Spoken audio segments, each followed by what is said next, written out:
My name is Jack Retzinger, and I'm the co-founder of SeatGeek. Our site was founded in late 2009 in order to simplify online event ticket search. Historically, ticket buying online has been a painful process for consumers. Information on prices and availability is often opaque or entirely unavailable, and it's almost impossible to know whether or not the ticket you buy is truly a good value for the price you pay. SeatGeek works to solve these fundamental problems in a number of ways.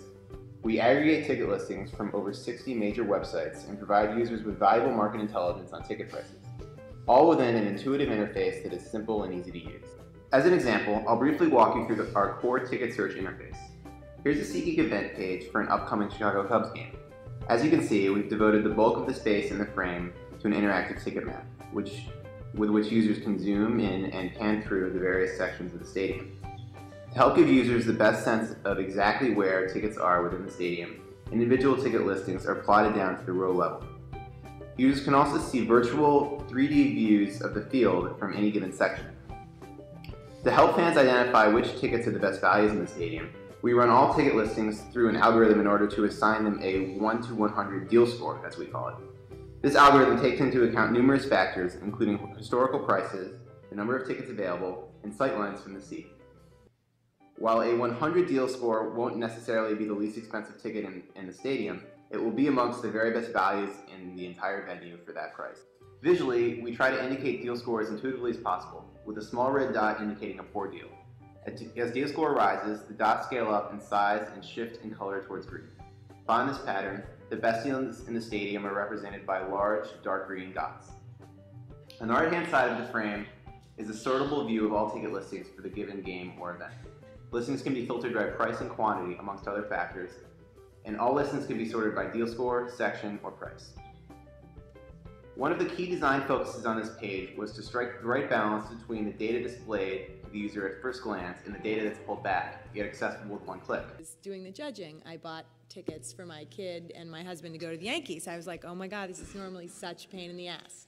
And I felt really good that I was getting a decent value, and I could see what the where they would be seated, all of the things that you can't really judge very well when you go from site to site to site. And I could tell that, of course, this must have been a tremendous amount of work with all the data integration and all of this stuff, but that didn't really, it's not like that came through at all in the experience. And it was a really nice pass off once you selected your seats right into the cart of the third-party site that was selling it. So it was really well done, and I thought it solved a huge pain point.